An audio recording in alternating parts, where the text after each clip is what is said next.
You're now tuned into the hottest podcast in the world, the Stay Woke Podcast, right here on TheSonicBreakdown.com. Man, it's time to wake up. Get this cake up. Only thing I care about is switching. Welcome back to another Stay Woke Podcast. This is DeRa Brinson. And you know the Stay Woke Podcast is presented by TheSonicBreakdown.com. So head over there and check out a review or an article written. We usually put one up every Wednesday, so go over there and check that out. So today, let's get right into it. Today's going to be another Take It Back. Take it where? Take it way back. Taking it back. And for this Take It Back with DeRa and DJ William Wes in the building. Hi, everybody. So for this particular episode, I want you to close your eyes for a second and take it back to that first day. Put yourself in my shoes, actually. We're going to go in my shoes and take it back to when this album first came out for me. I was on my college dorm campus talking to some friends, and they told me about this guy that got in a car accident and that he was a producer for Jay-Z, had all these hits, and he was rapping. And I was like, you know, who they talking about? And they were like, Kanye West. So today's Take It Back episode is going to be Kanye West's debut album, College Dropout, which came out in February 10th, 2004. 2004. That was a good year. Yeah. So I want you to go take it back to put yourself in my shoes. I was on my college campus, you know, a young lad with hopes, dreams, aspirations that I'm going to take over the world once I graduated after these 4 years of hard studying and focused and dedicated to my major. And during that time, this album drops. And the title itself is pretty much the antithesis to what I was trying to do. College Dropout. Man. Where were you at when you first heard this album, or when you first discovered that Kanye West was coming out with his debut album, College Dropout? I myself was a hybrid. I would consider myself a hybrid, meaning that I had one foot in the door with college, community college, and I was also just on my working grind, just hustling, just being out of high school and getting straight into just making money for myself and making, some good money. So I was always on that teeter-tot, like halfway, like, do I want to be a DJ for the rest of my life, or do I want to study for the rest of my life? And I was in that real purgatory, that indecisive, got to make a decision time, that crunch time. That was that perfect crunch time. And I just want to mention, in my hand right now, we have the physical copy, right? College Dropout. My version is signed by the man himself, Kanye West. I got a story to tell. We'll probably say it now, say it later. You let me know. Go into it now. Break it down. This was signed by Kanye West. Officially. I didn't buy it online. I didn't get it. I didn't have it sent to me. So this was signed during the time that the whole hype about the whole the shade sunglasses, glow-in-the-dark tour. At the time, I was working at Verizon, and Verizon was like a sponsor of a lot of the shows that were going on during that time. And Kanye West already had about 2, 3, was that fourth album? Third? Which one? Graduation? Third, because it went graduation, late registration, or College Dropout, late registration, graduation. Yep. So it was a whole glow-in-the-dark tour. Shades were out, and I got this sign from it. And very, very pivotal time, or crazy time, where he actually mentioned when Katrina hit. Oh, Bush doesn't care about black people. Yes. Line, the infamous line. The girl in front of me, waiting in line to get her things signed. She had a bunch of stuff that she wanted to get signed. And at the end, we actually only could get one item signed at the time. So I had actually a bunch of his albums already in my hand. I was like, damn, which one is going to be like super meaningful to get signed by Kanye? And then this chick is before me. She goes, man, I super respect you for saying that George Bush doesn't like black people. And he laughed. He's like, yeah. He's like, he didn't really have a real reaction. He just laughed. And she's like, that's so fucking dope. That's why I rock with you. And then boom, it was a quick thing, like, get things signed and get out of there. That was the purpose of it. Yeah. So tons of people in line waiting to get their shit signed. It was a ton of people in line. It was at a Verizon store. Radio was promoting it all day. I had some friends outside DJing in front. Shout out to DJ J Espinoza was DJing in front. And then it was my turn in line.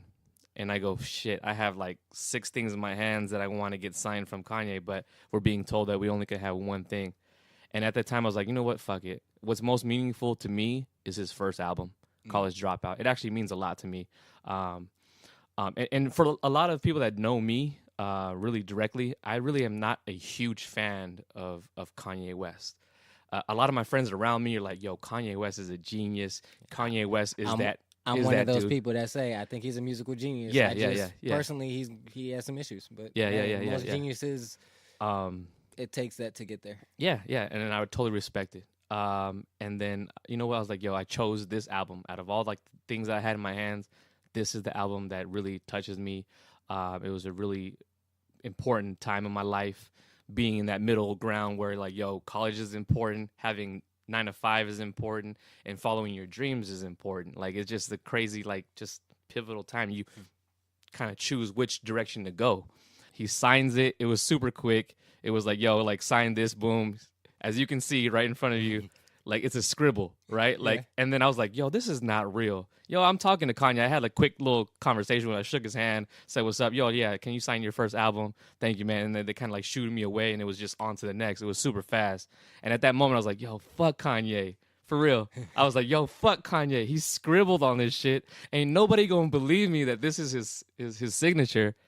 But if you look at, like, I guess you can like just Google search his signature. It's pretty scribbly. Like, this is real shit. I mean, push come to shove, if it's that real, you can get it authenticated. Yeah. It's more, I would say it's more about just the fact that, you know, the memorabilia, the fact that you know. At the end of the day, that's all that matters. Yeah. I had a picture that day. I had a picture with Kanye, but I had actually an old computer of mine just crashed, and I lost a lot of early just moments. I was on my blogging shit before blogging was even cool. I was taking pictures, I was taking videos of everything I was doing back in the days, coming up as a young DJ, MC, and whatnot, and just recording hip hop. But I had a dope ass picture. It was actually during the MySpace days. I actually posted it up on MySpace, but MySpace is just dead and gone, so I can't even like go back into the galleries of that shit. But yeah, that's a quick story about my relationship with this album. Physically signed, first cover, first album of the front cover. But let's talk about it, man. Let's actually dive into this album because it's a really, really dope album. I just want to say, my favorite album is College Dropout, his first album. My favorite to this day. Second would be My Dark Twisted Fantasy. My Dark Twisted Fantasy. I always mess up the title. But let's talk about it, man. This is a super dope album. Super college themed out. College Bear, all that stuff. We'll go through all of that, man. But I love this album. Go ahead, talk to him, DeRa. So, as I stated in the intro, that, you know, the album came out February 10th, 2004. Let's just go right into it. The first track is the intro. It's about 15 seconds long, and it's kind of just like setting the stage of the introduction to the theme, the feel of the album, and then you get right into it. And one thing I do want to mention before we move on past the intro is that the intro makes it feel, adds to that personal quality. You're going to hear us say that a lot throughout this podcast or this episode, is because that's one of the recurring things that I felt and that we talked about offline before this about this album, is that it feels very personal. Yes. And very personal and relatable, I think, would be the two key words to focus on about this album. When you go on to track number 2, We Don't Care, I just want to say that another key in the production aspect of this album is it was an introduction to Kanye's style, even though you already were familiar with his style, but it was similar to his other productions, but it felt more consistent because, again, he made it for his album and it all had one feel theme, but it had several dynamics in it. And We Don't Care is sampled with very soul sample. It has the Jimmy Castor Bunch with a sample of I Just Wanna Stop. That's where that sample is from for this particular track. And then for me, the production just on it is there's so many instruments on all of the tracks throughout this album. But in particular, this album, just taking the notes for this song, I was like, The instrumentation is just amazing. The horns adds to the friendly, personal aspect of it, and that's the first kind of sound you hear. And there is very friendly, very open, very Soulful. inviting, soulful. Yeah. Those are the things that I got from it, and very accessible. It wasn't so open and different that the masses couldn't Yeah, it wasn't interpret like those sounds. it wasn't like far left. Yeah. Like it wasn't crazy. Like, oh shit, this is some crazy. Like we consider stuff like that is off the wall, like artistic, right? Like this album like puts it in front of you, like, yo, this is dope. This is soulful. This is enlightening. Yeah. This is inspirational. But it's not far left. It's right there. It's right there for you to just grab it, touch it, and actually, like you said, be personal with it and relate to it. It's so easy to relate to it. For those who weren't really kind of paying attention to this album at the time, but like you said, it was personal. We were rocking the polos. We were in school. Yeah. It's just perfect time. Like it was actually during a time about education was actually super important. Yeah, it was a big debate about that. Let's be real. Yeah. Like it wasn't. Nobody was really kind of on an entrepreneurial kind of mind wave, right? Like that, like we are now, because social media has taken over. We think we're all entrepreneurs. Plus, it gives you more. Now you have more outlets to start and to get awareness to products, whatever it is you're trying to sell or bring attention to. Exactly. Where at that time, we're at a crossroads as a society. The because, beginning of it, because our parents and our parents before us, it was all that you go to school, you go to high school, you go to college, and then you get a figure good things job, out. and then you get a good job. Yeah, that is the path. That is the formula. You have to meet this formula. If you don't meet this formula, you're not going to be successful. Exactly. But at this point in time, that formula was being questioned and put on blast of saying,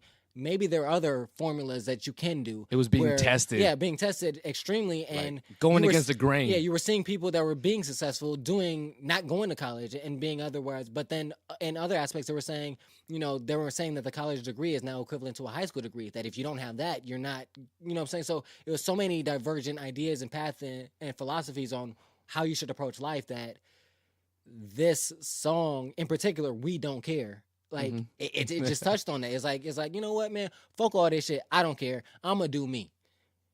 I'm gonna do what I feel is best for me. Fuck what history has told me. If you're not gonna do it, exactly. I'm gonna do me.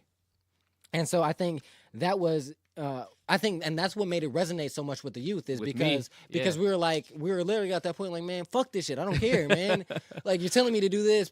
I see people doing this and it's not working for them, and like, maybe this isn't the path for me. It's like self-discovery, man. Self-discovery, it's a bitch, the but openness, that youthful spirit of you want to take over the world, but you're trying to find out how. And blueprint right here. Yeah. Hip hop blueprint right here. Kanye West told us how to do it. Perfect, man. Like you said, like it's just perfect timing, man. And we were talking about it and discussing it. Is like, I really feel like you really can't just say that this was marketed this way. No, it was not marketed this way. It just was natural, organic. And it was organic, and it fit. It made sense. It was smart. It was intellectual. Yeah. Like, and then it just so happened to be packaged so nicely.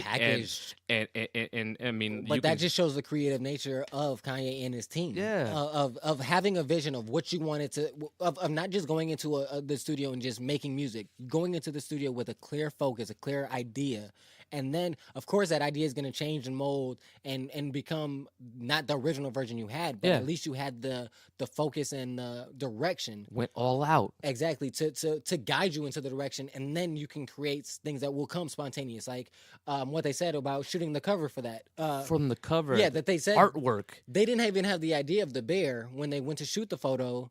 That came up at the photo shoot. But I'm saying, again, that bear is iconic right now. Exactly. But if you didn't have the focus ahead of time to say, oh, this is the thing we're going with, you can't get to that path. You know what I'm saying? So I think that's important too. Put that college bear out there right now on a picture. You paint it. You make artistic work about it. That's gonna connect to Kanye. Yeah, if you look at the Sonic Breakdown's Instagram, we have go check him out. He's a great artist at Mo Visuals on Instagram. He did a great piece of Kanye and Jay-Z. I'm using them as my lock screen and home screen for my iPad, for my business iPad. So iconic. Like, And I even told you earlier, like I want to get that blown up and put on my wall in my living room in my house. So like those are the things like you said, it's iconic, but it came from a true and genuine place.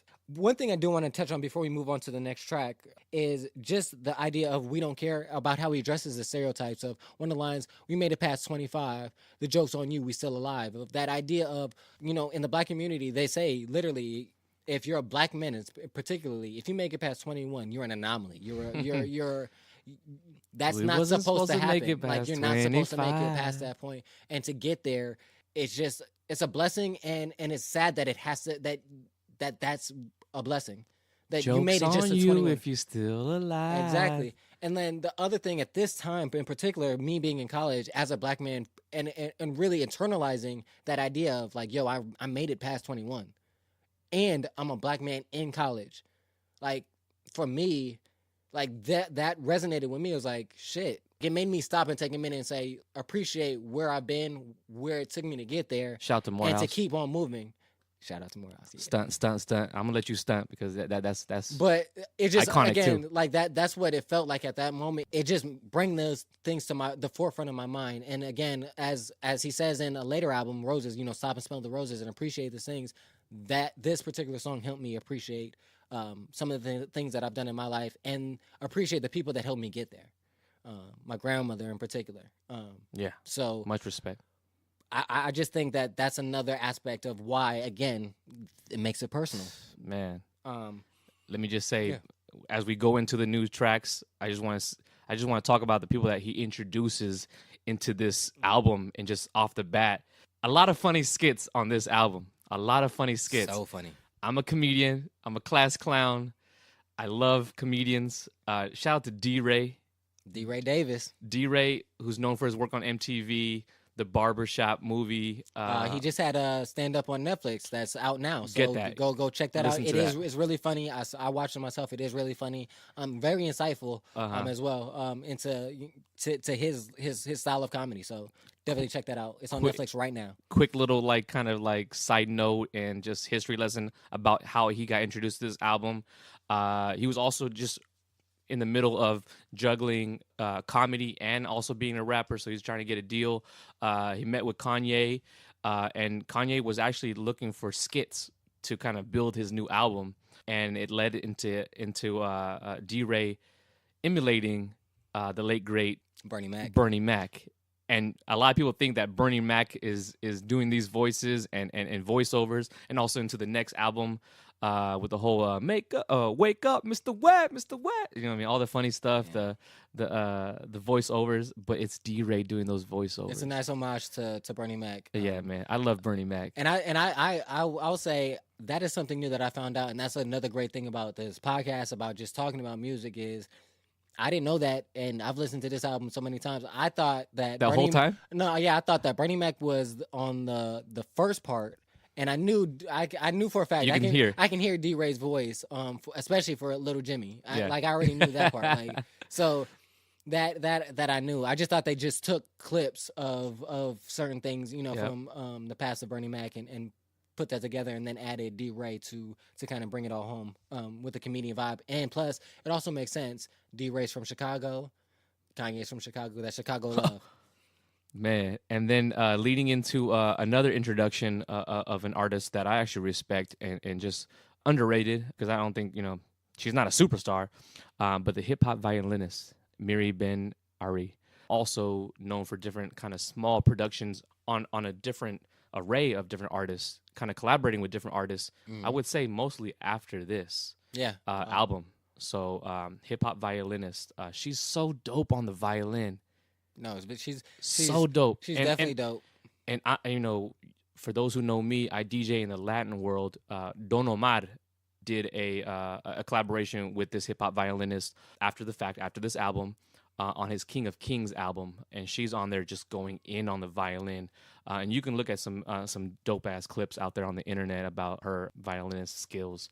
But I just want to mention that because I love to give fun facts about this small nerdy stuff behind the scenes. Who's recording, who's putting little pieces together, who's playing the drums, who's playing the violin and stuff like that, man. And I just want to add to about the violin, and that's another thing that initially drew my ear to this album and the sonic properties of it is, like I said earlier about the instrumentation. For those that don't know, when I was younger, I played the violin. Okay, stunt right now, stunt. No, I ain't stunt. To be real, to be real, in the beginning, I was very embarrassed and ashamed that I played the violin because people would give me shit for it. But the whole story behind it is I wanted to play the piano. I had to pick an instrument. They said I couldn't play the piano because that shit was too big to be to moving around, and I couldn't go to the concerts with the piano. So I wanted to play the bass. They said I was too small for the bass. They didn't have a smaller one because I'm a short, skinny dude. So they said, I was like, all right, I'll pick the next best thing, and I picked the violin. So it went down 3 instruments until I got to the violin. But anyways, I started playing the violin, and again, I was ashamed of it, so I didn't really go hard at it like I felt like I should. And I'm mad that I didn't, because playing an instrument I think is important, and I enjoyed it. I just shouldn't let society's pressure take hold of me as much. Never. Anyways. Yeah. So I got past that anyways. Message. Exactly. I don't want people to fall in the same trap I did. Yeah. But during that time, my aunt would send me a lot of music to help me, like, to push that drive and that desire to continue to play. And she would send me a great violinist named Regina Carter.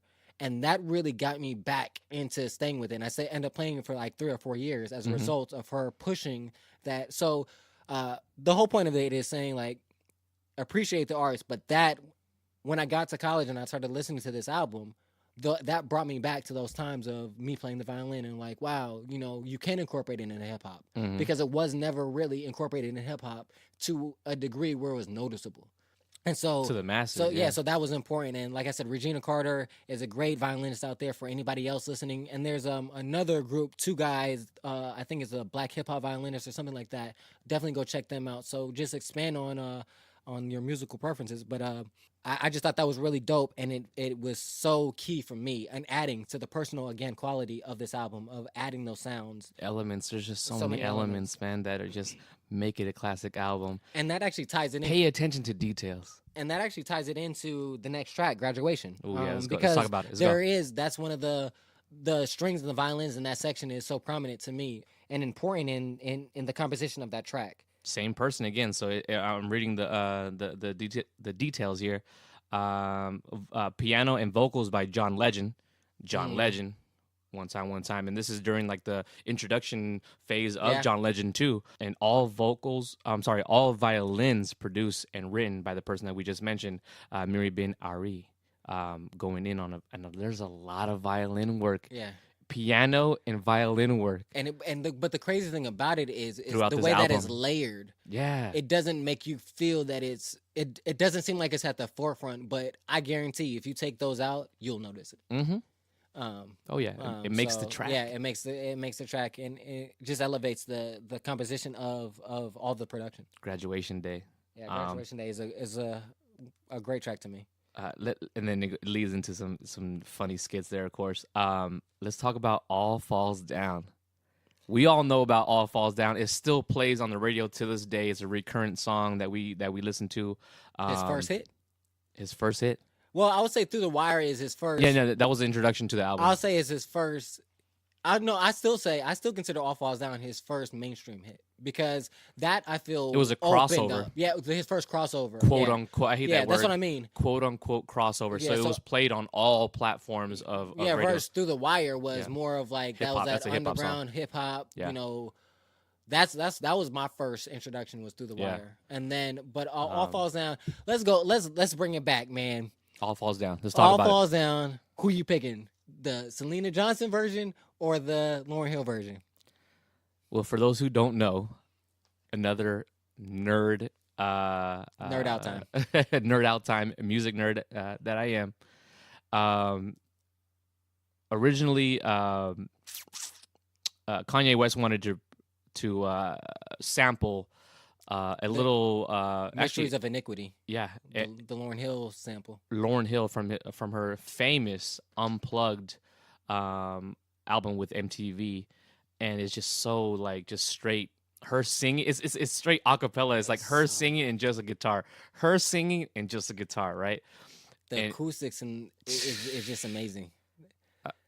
I'm gonna say, well, of course, I'm gonna say that I'm 100% on Lauryn Hill's side. when it comes to, of course, being an original sample and just it was an original idea. It wasn't a real public track. Are you only picking the Lauryn Hill because it was the first one you heard, or because of the quality of the sound? Because the vibe. For me, nothing against Selena Johnson. It was just too clean for me. That version of it is just it was a newer version. Yeah, it's new, but it's just too clean. Like her singing is too clean for me. I like the grittiness because like you can tell she went into a booth. She went into a studio and did that version. And they made it but the Lauryn Hill is so gritty. It's raw. When you hear the to me, because it fits the emotion behind the song. Yeah, all falls down. He's talking about at your lowest point, when shit hits the fan, when everything's the worst it could be. I don't want it when it falls down. Exactly, at that point, shit ain't clean, bruh. Shit is not clean. It's gritty. It's grimy. It's dirty. But there's still some beauty in it. And that's what I loved about that Lauryn Hill version, is because it was so gritty, so grimy, but you felt there's still beauty in it. For those who don't know, in the music world, Lauryn Hill is one of the hardest people to get cleared. Like, if so many people want to sample from Lauryn Hill and the Fugees, from all the classics that she just sings. The score. Super, super hard. And when I mean that, it's super hard. It's tough. So that's why Selena Johnson is doing this interpretation. But they still gave Lauryn Hill, she has writing credits in there. Yeah, she has writing and performing credits. You have to. I mean, that's just that. So we'll put it this way. Let's talk about the. I'll let that be. Yeah. I'm just saying that's my feelings between the Lauryn Hill Selena Johnson thing. Nothing against Selena Johnson, but that's why I like the Lauryn Hill version better. Yeah. That's just my opinion. And just quickly, so we can move on, but let's talk about the video. The video is super dope with Stacey Dash. Stacey before she fucked up. Before she went fucking Batwall crazy. Yeah. But Stacey Dash from Clueless, we all know her from Clueless and blah blah blah. She is sexy. She is Damon so bad. Dash's cousin. Hold on, let me just say the Damon Dash relationship. She is so bad. She is so bad. It's like it's her and Nia Long. And what was it? Kelly? No, not Kelly. From Lisa Turtle. Her. I know. Yeah. From Saved by the Bell. Her and Lisa Turtle from Saved by the Bell. Screech's girl. Super bad. I love them. I still go with Lisa Bonet. All of them motherfuckers though. But oh shit! But that video is dope. Common was in it. It's just like these small little kind of cameos. The way that they shot it too. I POV first I really thought that person. It was really really dope put together. But all falls down. That's a dope ass track. I just want to touch on before we move on. Yeah. It's just the again the components of it of the concepts of the lyric, because something that I'll mention later on as well is. Lyrically, I think this is one of Kanye's, is lyrically the most complete and finished work, content-wise, of lyrical content.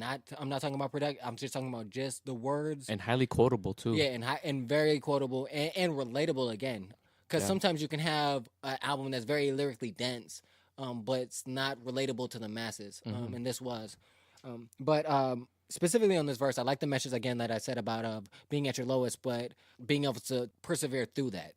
He also talks about materialism, consumerism, and greed, all in this track too as well. People buy things and we don't really need them. Exactly. So forth and so forth. So like just that idea of he's saying that early in his career, and just thinking about how that juxtapositions of him now, and that he still wears a very expensive stuff. He pushes expensive stuff, but he does talk about he wants to make his things accessible and tries to give other opportunities for people to be able to buy his clothes and stuff like that. So I just want to keep that put that in perspective, I guess. We all subconscious, but I'm just the first to admit it. Whew. I mean, you can quote that song all day long. They made us hate ourselves and love their wealth. Tell me what a ball is that. Like, just think about that, just that line in itself. They made us hate ourselves, but love their wealth. Touching on greed again, about that idea of Shorty screaming out where all the ball is at. Man, So self-discovery. And a lot of self-discovery and recognition, like taking ownership of doing just dumb stuff. and that's what made it also again personable again because he's saying he's pointing the mirror on himself, saying, you know, like I'm doing fucked up shit too, Yeah. but I'm still doing it, but I'm also at the same I'm aware time of it. You know what I'm saying? Like, and that especially again, this felt like it was geared for college kids, because Damn, it's crazy. that's when you're at that time of questioning, like, who are you and Yeah. what are your values? What do you care about? What are you going to fight for? What are you going to stand up for? What is your worth, and how do you relate that to others? And self-analyzing yourself and seeing yourself in the world. Like, he was questioning all this stuff at the same time we're questioning it. So again, it feels like, damn, he gets me. Even though we're not in the same world. Like all these degrees, but we're not doing it exactly. anything with them. Anything with them at all. And we're also following like the formula that our parents are trying to tell us. Society is trying to tell us go this route, but nothing's. You know, it's just like it's not coinciding with Yeah. people are telling us. It's the opposite. Yeah, and then taking into account like your parents' generation can't understand what you're going through. Because this is a Pivotal whole time. different world. Like Timing. with social media, but at the same time, they're still trying to give you the wisdom that they have from their world, but it doesn't relate to your world. So it's just interesting dynamics all at the same time, and then he was able to capture that and express that in a way that we can relate and understand. Following that track, you got "I Fly Away," which it sounds like a spiritual, like the way that they have it going.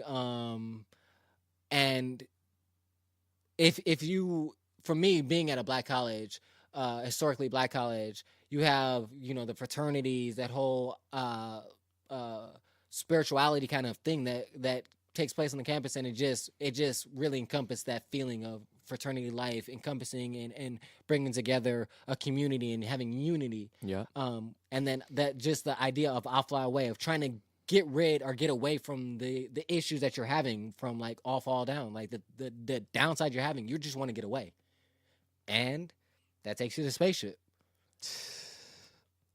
Which again, just even talking Timing. about it, it's just the way that it was broken down. You can just tell that there was so much thought put into it, because it moves together. A spaceship and just. Wasn't Kanye? You said Kanye was the main producer on every track besides two, where there's some co-producing credits. Yeah, right? I would say 97% of this album, 98% of this album is fully produced by Kanye West, and then there's only 2 co-production credits on this album. We'll get into it as the tracks come in. Let's talk about timing again. This is right about the time where I actually had a sister working at the Gap, and Kanye West brings it to the forefront. Again, relatable. He actually has history of working at the Gap and speak upon that, and just kind of just like, man, fuck this job, I'm gonna be a producer. Fuck this job, I'm going with my heart. You know what I mean? Like that whole like vibe of being in retail, working in retail in general, not just the Gap, but just working or just working in a field that you know that's not moving in the direction of your dream at all. Like, Yeah. it has nothing to do, and you know, no matter how long you stay at this job, you're not gonna be able to do what you want to do. Yeah. That just idea of basically what they call them dead end jobs. You're at a job where you know it's not going to Folding get shirts. you to where you want to be. I was there. And Roughly about the same time. I was already there too. I was folding, like he's just like talking about folding shirts and rapping, you know, at this take job. me to the back and pat me. it's like, damn, man, this is just so fucking real, man. And it hits me because, you know, all of my early jobs is retail. I just want to really quick touch on the production as well, because again, we talked about the soul samples. Marvin Gaye's "Distant Lovers" is the sample that's used for this production. And for those of you out there that know, Prince and Marvin Gaye are like my 2 favorite artists of all times. Like what's going on, I think, is like almost the epitome of a perfect album. John Legend on the vocals as well. So that which added to that soulfulness and added to the that Marvin Gaye soulful feel. I just want to touch on, like you said, a spaceship and fly, man. And Consequence. Woo. Oh man, let's talk about GLC and Consequence. GLC and Consequence, both of them to me have standout verses on this track. My introduction to GLC for sure. Strong voice, just strong voice, and just clear as day, and everybody being consistent with the theme. And that's what I was about to say. The theme of this song stays consistent. Even though GLC and Consequence have standout from the verses, first second, even though they have standout verses, the song still fits into the pocket of the album. It doesn't feel like, because usually when you have a standout of especially a guest appearance on an album or on a song, it makes you take away from the album. To me, like in certain tracks, if so and so has, it makes it seem, oh, like that should have been his song, or that should have been her song, or that should have been that artist's song. Even though they have standout tracks, it still feels like it fits on this album of the College Dropout. Like, I can't imagine this song on anything else. And so I think that adds to, again, how well it was composed. Whew. Next track. Yeah, next track. Jesus Walks. Put your hands up. Emoji hands up. So I'm not going to speak too much on this track for me because, there's been so much said about this track. It's his most notable song, I would say, out there, and especially in the masses. The thing that to me was amazing about it is that it had a chant feel. It felt like an anthem. It sampled Curtis Mayfield's "Don't Worry, If There's a Hell Below, We're All Gonna Go," which is interesting, which that's the sample to the track called Jesus Walks, both having religious themes in their title, both having religious themes in the production, as well as the lyrical components. To me, just is an interesting idea.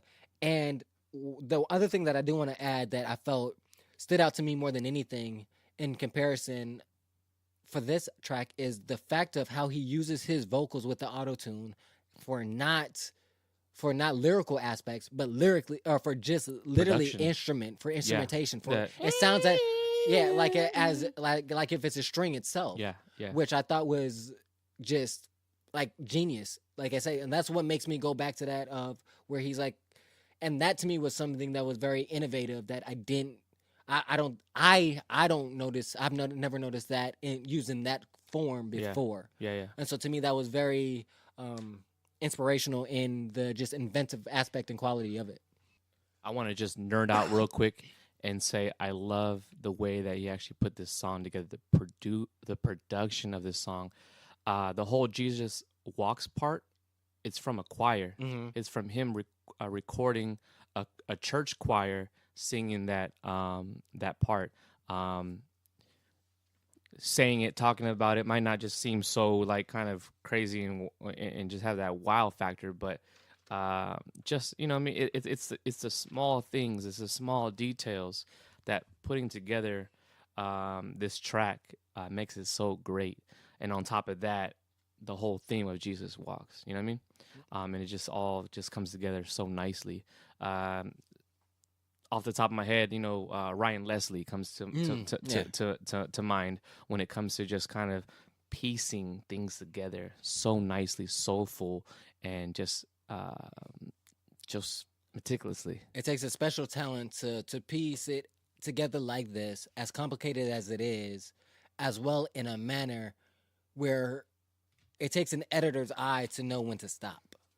You know what I'm saying? Because this is there's a lot of complex, intricate production throughout this entire album.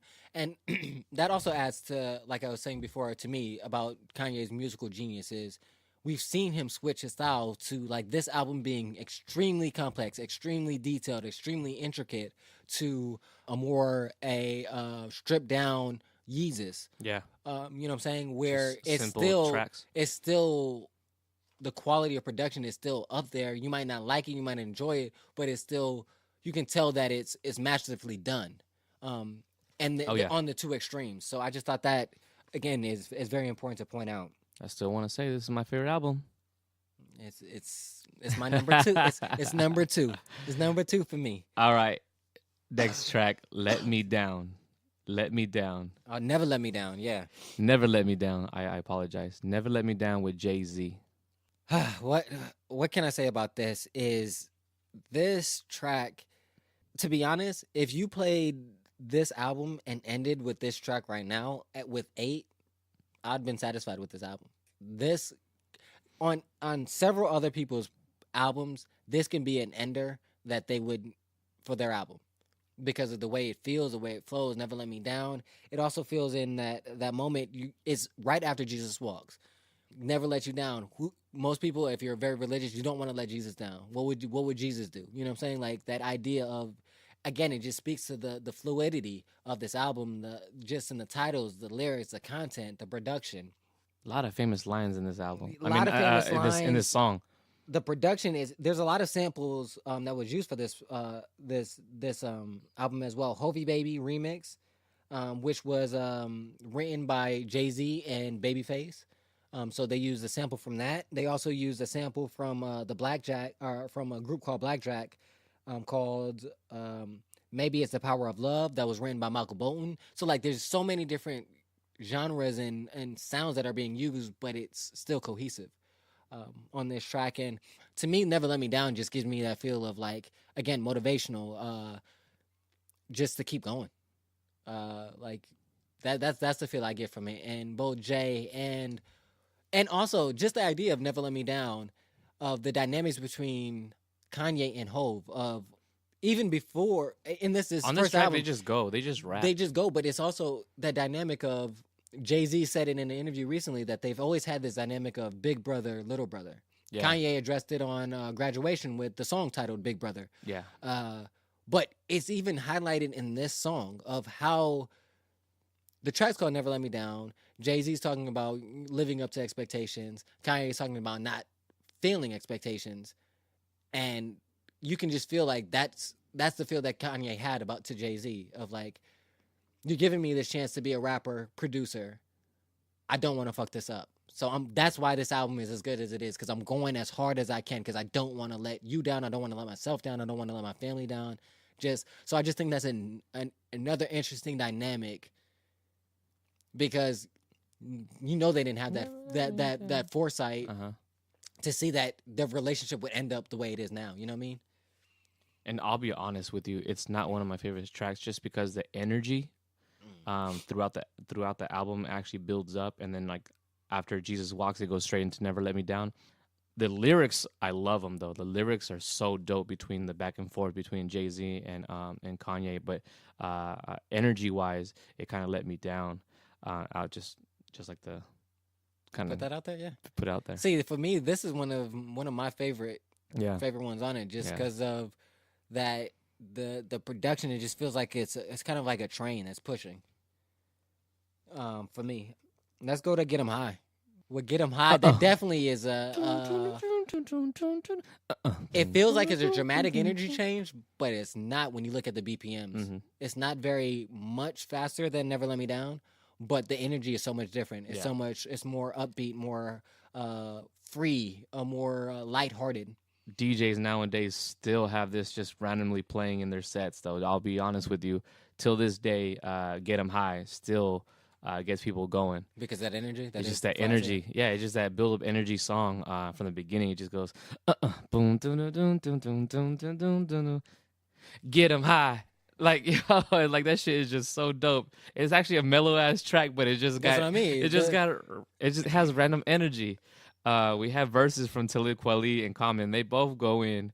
Most importantly, Common just goes in on a tangent. Like, it's not even like connected to the song. Like, there was a beginning dope ass back and forth kind of lead-in, I guess. Lead-in between Kanye West and Talib Kweli, and they have this whole theme about talking to a chick and then having Kweli on the phone, and then they'll talk to this girl so we can bag him up. I can't believe that he had me doing this shit. like we try to smash references to Black Planet. Shout out to Black Planet. Bringing it back, and where black people meet. Man, and then you get Common Sense last verse, and he just goes on a tangent, just goes vocally, just goes in. Basically talking that shit. He's just talking that shit, the MC shit. And this was during a pivotal time for Common too. Just to mention, around this time, right before this, Common drops the Electric Circus album. Not my favorite album at all. It was just too much, kind of just it was. We call it experimental.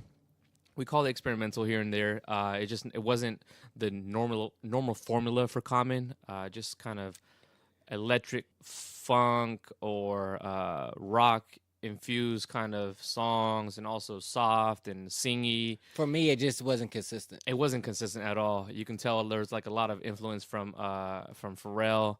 Pharrell's dope though, and I call it like kind of like that Will.I.am feeling. Like it just felt, for me, it just felt like it was a Mink confusing. boots. It felt like it was a confusing period. He wasn't. like when Kanye said, "It feel You were like just experimenting, basically. yeah." Kanye Experimentation. said, "I feel like it's like Will.I.am wearing mink boots in the summertime, and wearing scarves and crochet sweaters and all that shit." But he goes in, and then after this verse, Kanye and Common link up to do B, and then another album on top of that too. B classic. Classic, brought him back, resurrected Common.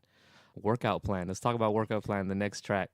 Yeah, Workout Plan, and that's the other thing about this is I felt like the skits were properly placed to give some levity, some lighten the mood, but also kind of pull you back so that you're not, I love the video. just stuck in the music. And yeah, the videos added to that aspect, which made it amazing.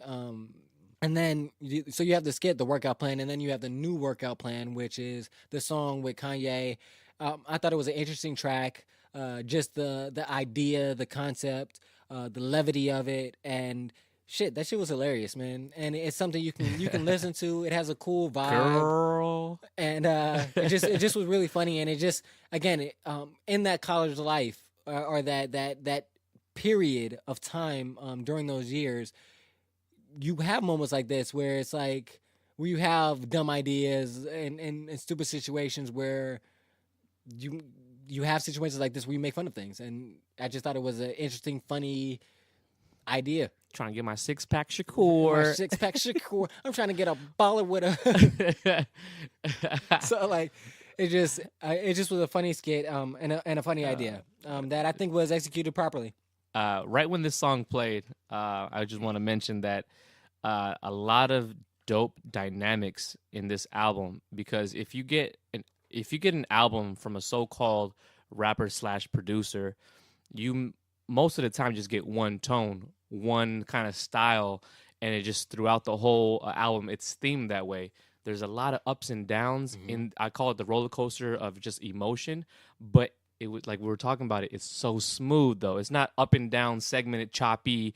You can just easily kind of like spot it out. But no, it goes from the beginning to the end, and it just up and down smoothly, soulfully, in a Kanye way. And I can definitely relate it to what J. Cole does nowadays, being a one-man band himself. But he also has that dynamics too, because he has his, just a good ear for music, soulful as well.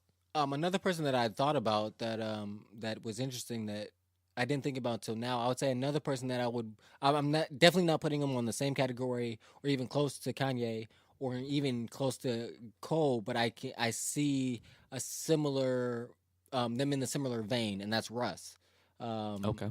Just because he produces, writes, and all that himself, and on that last album, I can't think of it. It's a white cover with a black wolf on it. I think it's his first debut album. I don't fuck with Russ. Sorry. But listening to that album, he has the same dynamics, and it's very different sounding, but it sounds cohesive. So I think he's similar on that vein.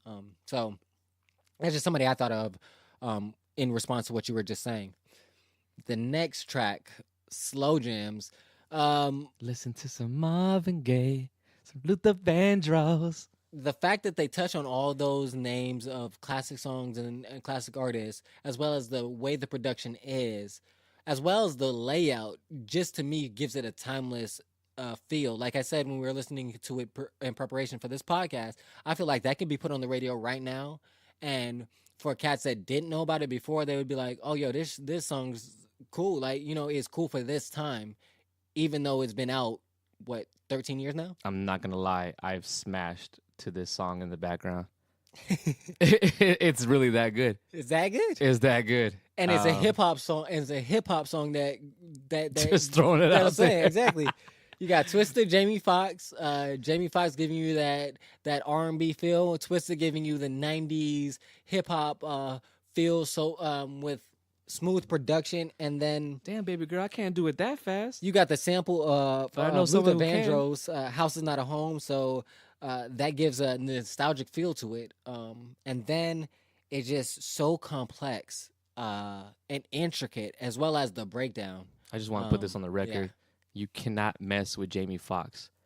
Anybody who has anything to say about Jamie Foxx, we gonna fight. I got mad love for Jamie Foxx. Talented dude. Very talented. Showed us from the beginning from his show.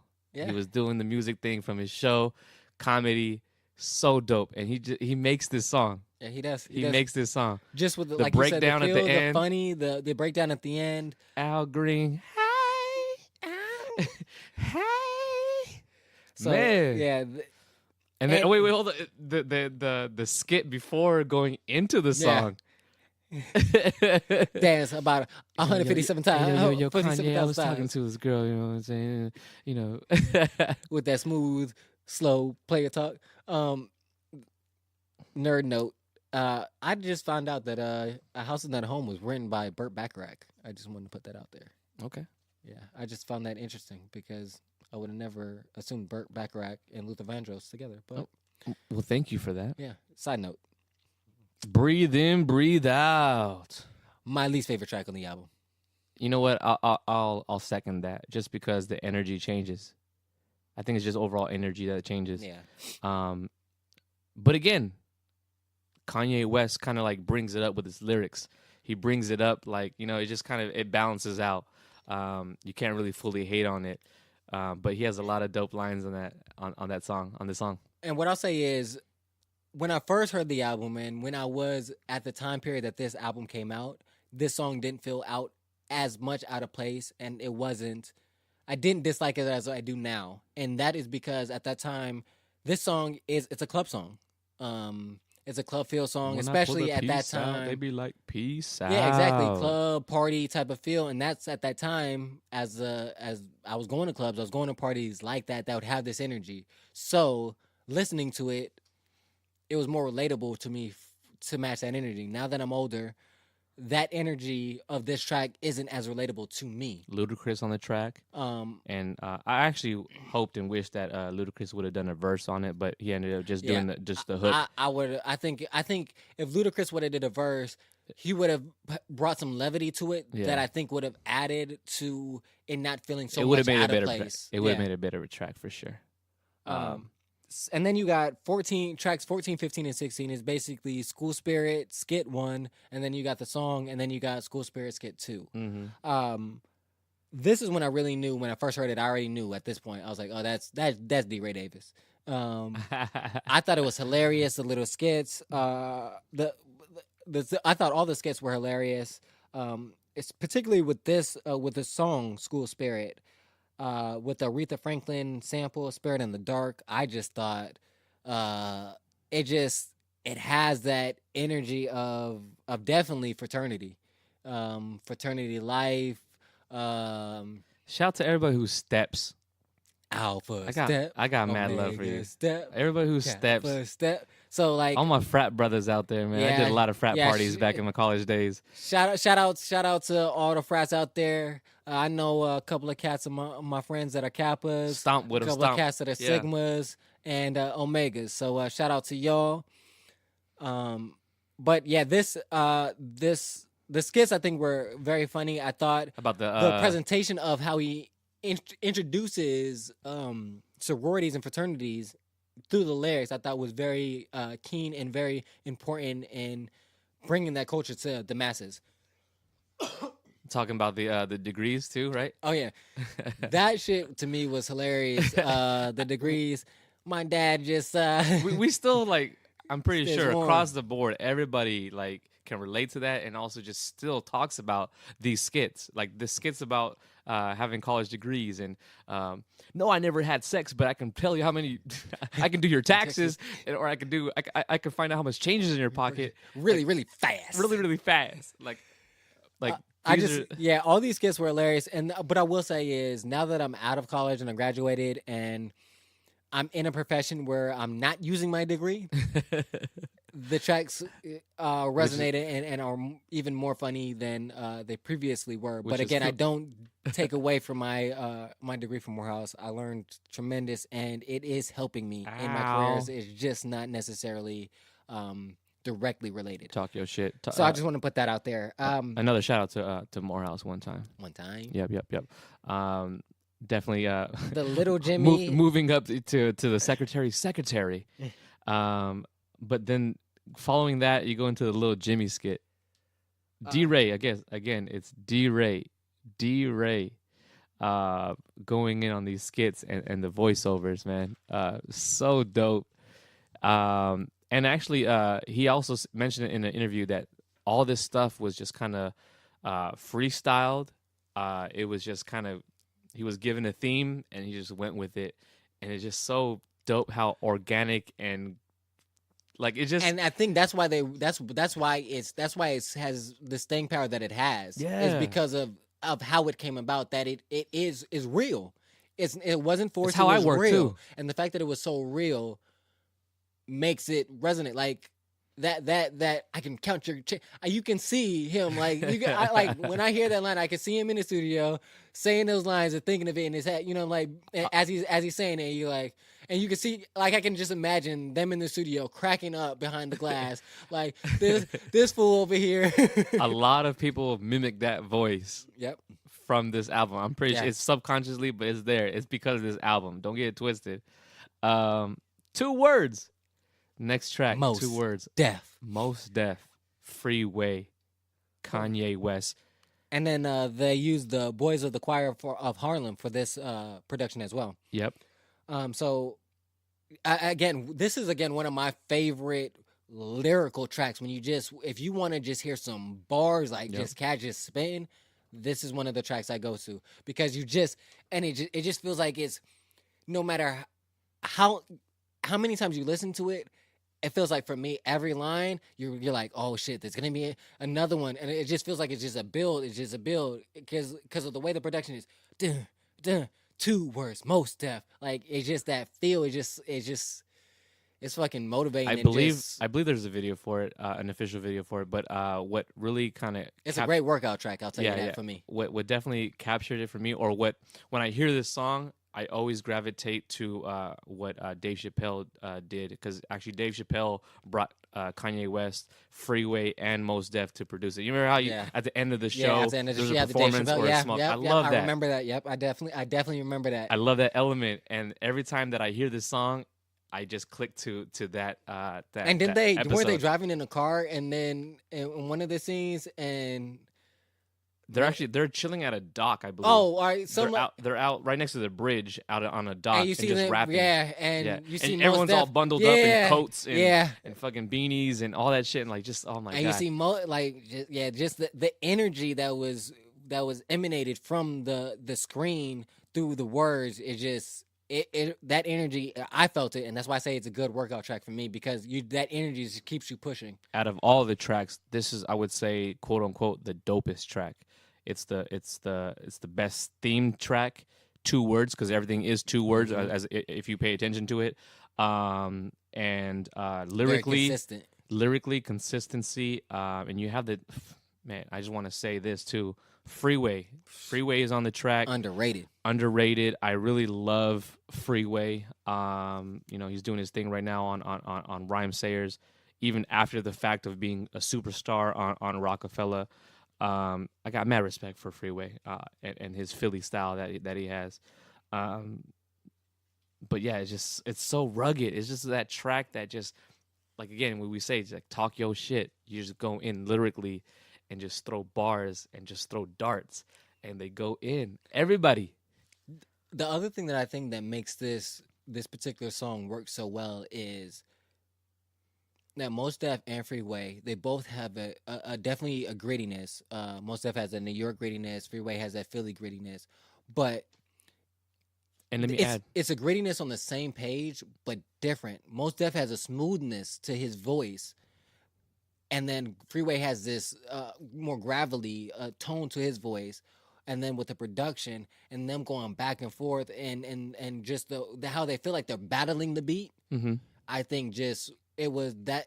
I don't think they could have got the same production, even with the same words, from different artists. Yeah. It's just because the way that they balanced off each other was so, I think, instrumental in making this such a great track. And let me add to that, the crazy dynamics about that is that at that moment in time, we know a Freeway from the Rockefeller era, where he's like the Flip Side song, just club heavy tracks, just spitting that type of that vibe. And then we have Mos Def, how we know that is the conscious rapper, soulful, chill, introspective rapper. And it's just you have those two different kind of, but they come together. All three of them come together at the same time, perfect timing, and just give us a whole different feel. But that's just, I wanted to add that, it's just that we had two different types of people right there, for sure. Like, we had the Freeway Gunplay, State Property, Beanie Siegel, Memphis Bleak era, and then we have Mos Def.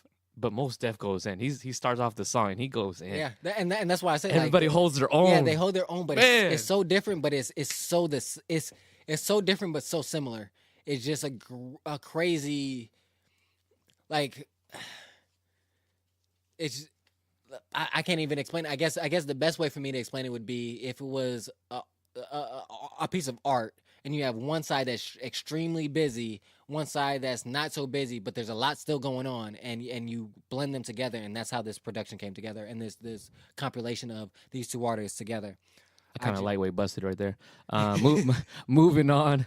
Moving on. Through the Wire. Now, Through the Wire. Yes, I would agree with you that it was my introduction to Kanye. If I can't think back further than that, it was the dope ass video. Yeah. By the way, and that was edited and put together at MTV's at the tech station, basically, kind of like. Oh yeah. Yeah, they kind of editing station. They just put that together. Through the Wire with the Shaka Khan sample. Yeah, with the Shaka Khan Through the Fire sample. Through the Fire.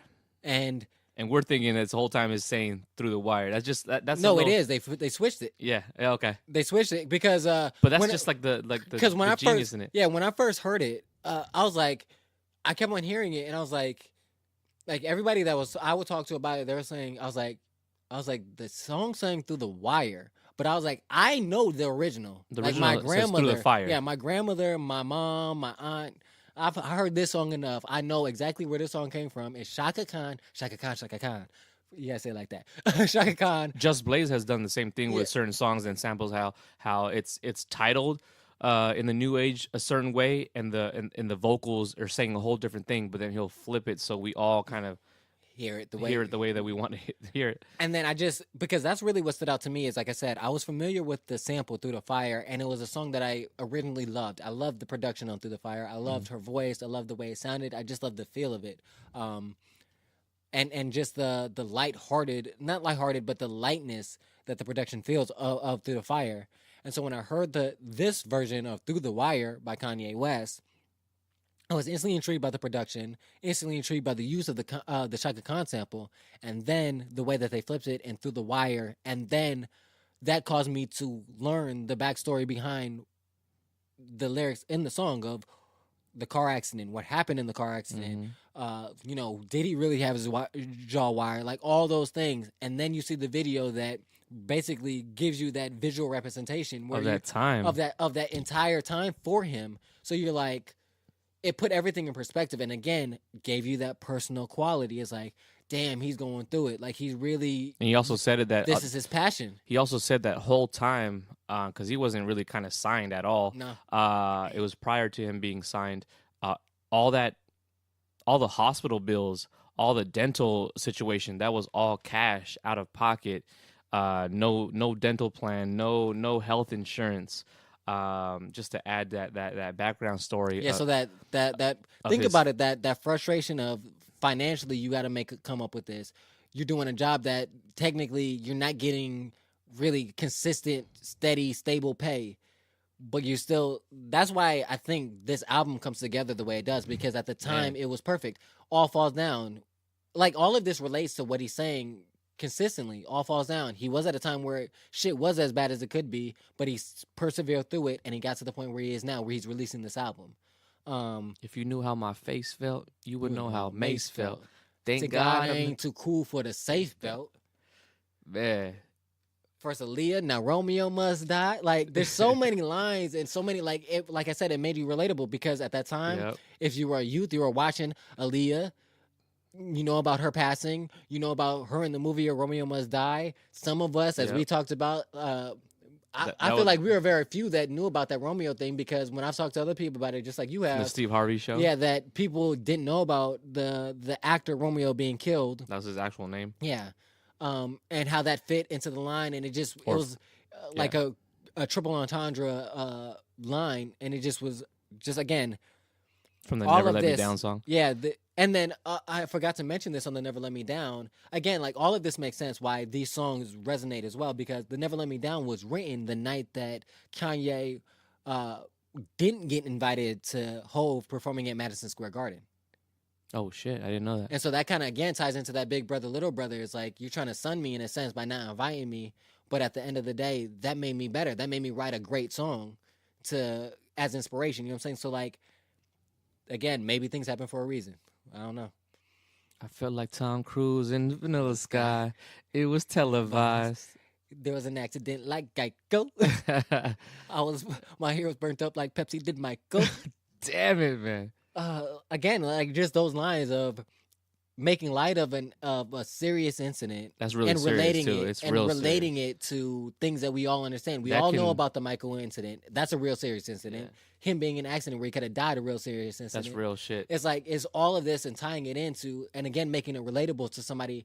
Like I've never been in a car accident where that's like that, but hearing this song, Knock it on takes you wood. to a place. You know what I'm saying?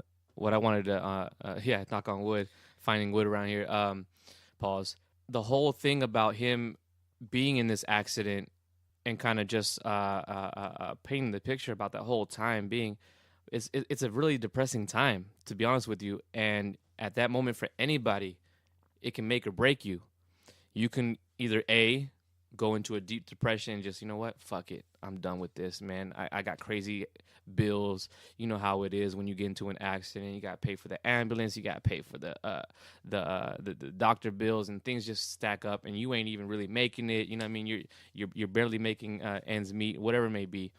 Or you take it as, okay, well, that shit happened. I'm happy that I'm alive, right? Let's be real with it. I'm happy I'm alive. I got my feet. I can walk. I can talk a little bit. I can talk even better after all this is all done.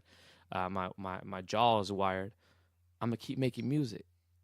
Like that's the road that he was in. Like, you know, it's to show you how super inspiring and perseverance that this song is all about. And that's the great thing about, and I think that's why this was the great first hip hop track for him to release, because hip hop has always been about the struggle and making it through the struggle. Yeah, and the journey through the struggle. So like since day one. So that helped the hip hop heads like really gravitate to it, because again, like you said, he's talking about a hard time, but he's, instead of viewing it in that negative light, he's saying, nah, I made it through this shit. I still made the perseverance. And instead of this being a down, depressing song, it felt like a motivation. It is a motivational song. It gets me hyped. Like, again, this is another track that I can listen to at the gym. Like, shit, if Kanye still gets played on the radio to this day. If Kanye can rap with his jaw wire shut, what's stopping me from doing what I need to do in my life and in that regard? So I think that's an important Preach. aspect to look at it too. And then transitioning from through the wire to family business.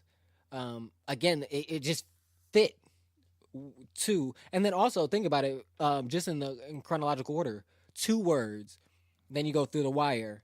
When you have your jaw wire shut, you're not saying much, so 2 words ties into through the wire. You know what I'm saying? Like, just that I see what you idea. did there. You know what I'm saying? Like, I'm making connections. Maybe I see what you did there. Maybe I'm stretching. But Stay hey, woke. Stay woke. But that's, you know what I'm saying, like the connections, and then you have family business, because when you get into an accident, what do you realize at that point is the most important things. When you at your lowest and when you're going through Every time. the only thing that you've realized is important is your family. Hopefully you do that. You do Hopefully you get that. Hopefully you get that eye awakening moment that yes, family is important at that time. But every time that happens, every time someone passes away, you start, oh dang, I need to spend more time with people now.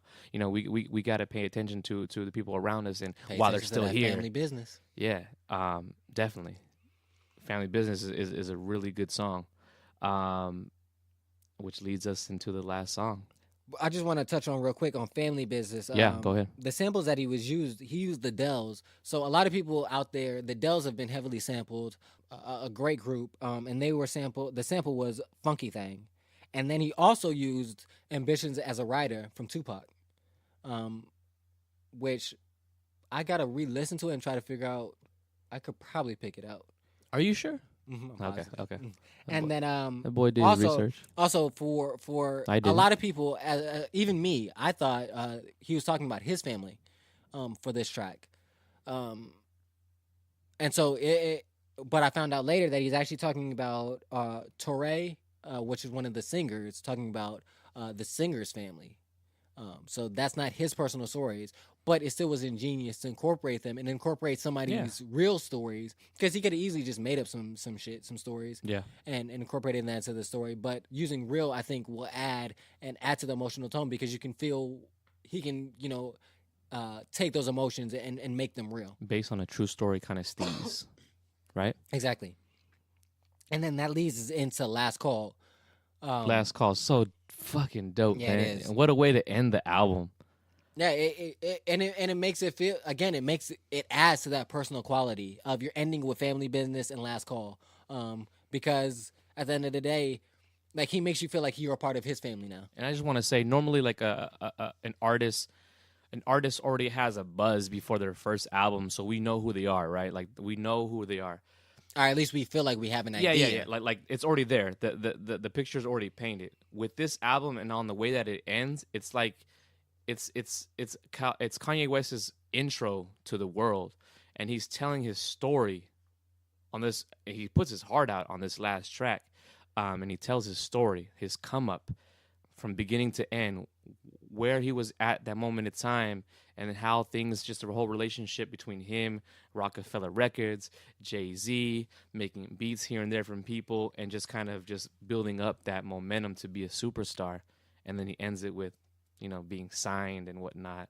And we saw that in the video of Through the Fire, where he gets his chain. Yeah, his Rockefeller chain. His Rockefeller chain, and that just that moment of just like, I made it, man. Like I'm juiced right now. And that's why I think the visuals for Through the Wire was important. Yes. Because when you do see that, it does make you, again, at least when you watch it, go ahead and pay attention to it from beginning in. I'm going to go watch it after this, because I want to pay attention to that. Because at the moment in time when it first came out, we don't really kind of fully see it and take it in, but now we can. And well, what I say is that's one of the things that I didn't notice when I first saw it, because I literally remember the moment that I first saw that video. I was in the weight room at Morehouse, in the bottom, and they have at that time, they only had one TV, and it was right when you walked into the door. And that's where the person that you had to sign in, that's their TV that they could see. And I remember walking in, signed my name, and it was playing? You see the big, it was, and it just felt like it was perfect. Like, I walked in and it was right on the beginning. Like, that's dope. It was right at the beginning, and I heard and that's what I heard the beginning sample, and I was like, and I was about to keep walking, and I was like, oh, that's Shaka Khan, and I was like, but this is MTV. I was like, there's no way Shaka Khan's video is on MTV. You know what I'm saying? So I was like, I had to go figure out. And so I stopped and I continued to watch. And I watched the whole video. And I remember seeing him on the stage, getting that Rockefeller chain. And then I was like, especially if you listen to the words. And on first listen, you can't take in everything. But I got the gist. And I was like, damn, like, that's crazy that he went from that car accident to being at this point where, like you said, my mom made it, man, and it feels so good. And then I went into the gym and I was like, shit, fuck this. You know what I'm saying? I'm gonna get swole. I was like, I'm gonna get swole. You know what I'm saying? But I'm gonna get my waves back. For those who don't know, DeRa had them ways. I had them ways. I had them seasick, but anyways, no, seriously. But so like the visuals on that added to that, and then I remember when I heard this album and I listened to this last track, Last Call. You already get an idea of, and if you don't really listen to the album, he's giving you basically a synopsis of the album at the end, telling you his path, as you said, his story. First and foremost, rags Kanye. to riches. Yeah. And again, to me, that was motivational. Again, because he breaks down all the triumphs, and even for me, like re-listening to this album now, it just gives me a lot of motivation to keep going. And I've seen I'm not definitely nowhere near his level, but with the podcast and the website, there's been certain things there's been times I felt like I wanted to give up because I'm not getting the traction, or I'm not where I want to be, or whatever the case may be. I'm not where I see myself. And then every time I feel like it's like, man, fuck this shit.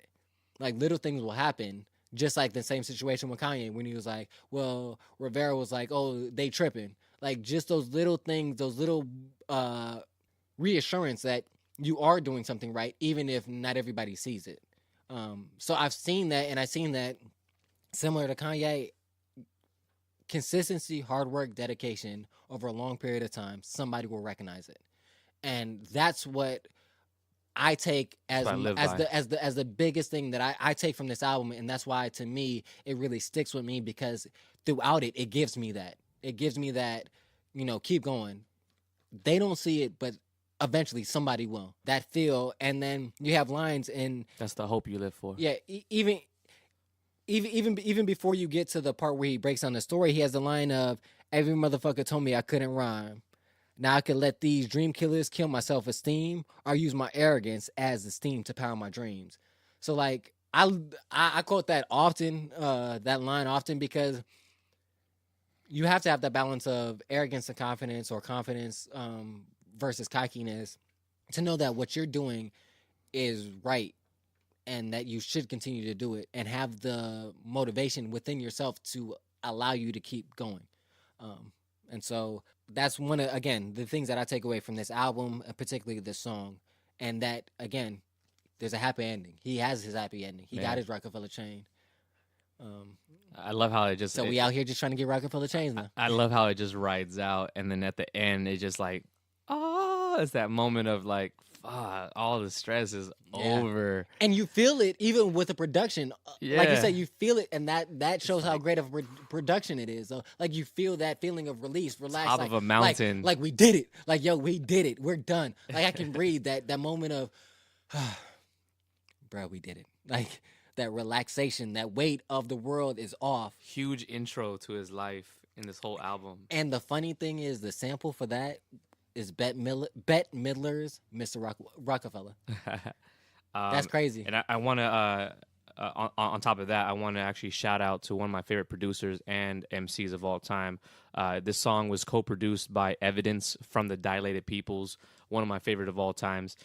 He has a story behind this track, and he kind of played a sample for Kanye, and Kanye kind of got back to him and ended up kind of putting this whole beat and this thing together with him kind of co-signed on it. And for those who don't know about Dilated People, definitely, we might even have to, we have to. We might have to do a review on their classic album. But Evidence, one of the dopest producers / MCs alive. I promise you. Go definitely look up his catalog. But that's the background story on that, on him finding that sample and also co-producing this track, and just kind of being tied in with he was on Capitol Records at the time, and Kanye West also mentions that he was trying to get a deal through Capitol Records, and Capitol Records passed on Kanye, flaked on him, and he was kind of in the middle of like a bidding war of like, you know what, I'm actually gonna go with Capitol Records, and then there's Rockefeller like right here in the background, and actually he put Rockefeller Records on kind of like the back burner, like just kind of on a chill, and that kind of almost kind of fell through. It's kind of like when you're trying to apply for 2 jobs at the same time, and then they both want you on the same start date. Yeah, and they're like, and then fuck, and it might actually be that situation where both jobs kind of like pass on you, and then he actually mentions at the end, he goes, he calls back to Rockefeller, hey, you know what, You still got that deal? You still got that deal, and that's how it ends. That's how it ends. Like, hey, Rockefeller. is it still there? And then boom, I'm a Rockefeller man. can't look back from there. Kanye West on Rockefeller Records and Rock Nation forever. And now we're several albums out from that, and that's crazy. Man. But that was the beginning, right there. College Dropout. I gotta clap one time, man. College Dropout, man. I feel good about this album just because I think it's really highly slept on. I know. Maybe I might be reaching a little bit, but this album is really slept on. A lot of people pass up on this because of Kanye West's newer work, and like you named it, My Dark Twisted Fantasy. My Dark Twisted Fantasy. I always fuck it up. Being the best album of all time of out of his whole catalog. A lot of people say that though. Like, you're not the only one. I don't think so. I think it's second. But first and foremost, College Dropout is his first for me. And again, let's just recap real quick. This album just summarizes a certain point of time where it was just perfect timing. We were rocking the polos, right?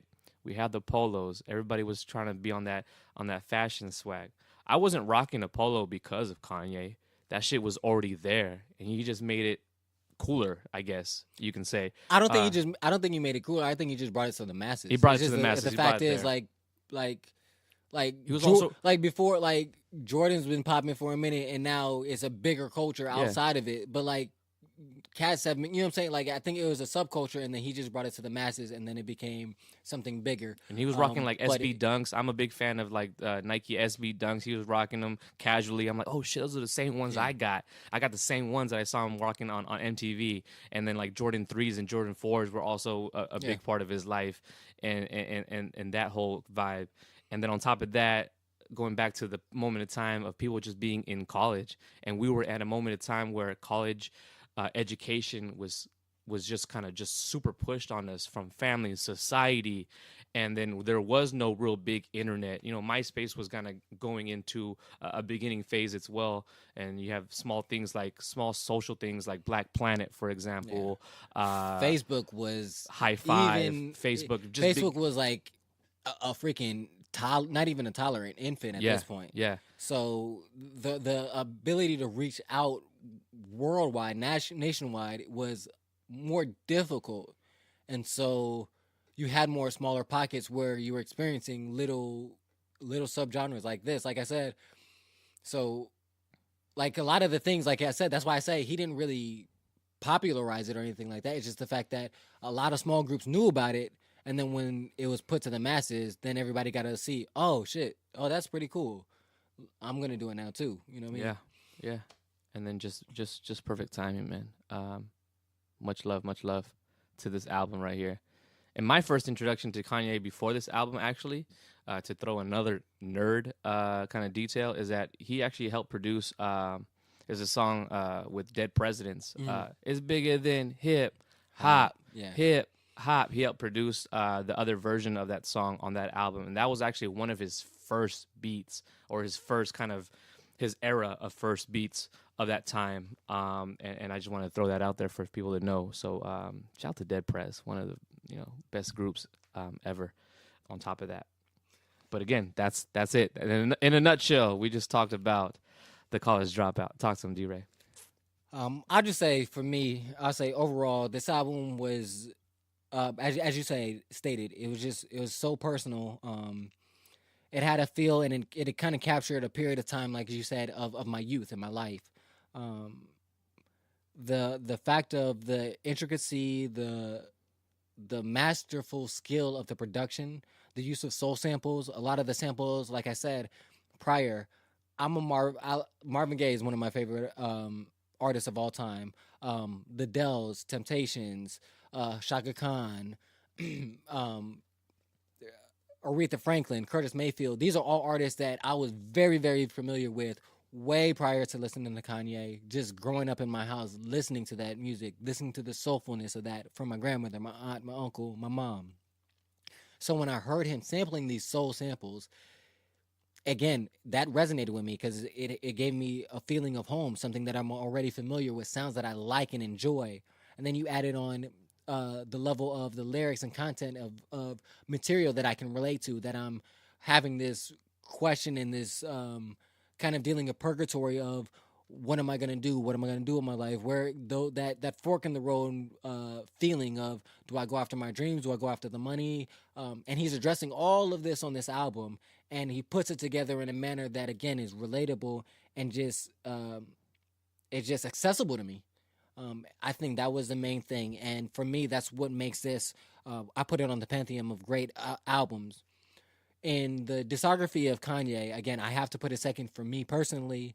Lyrically, I think it's his best album.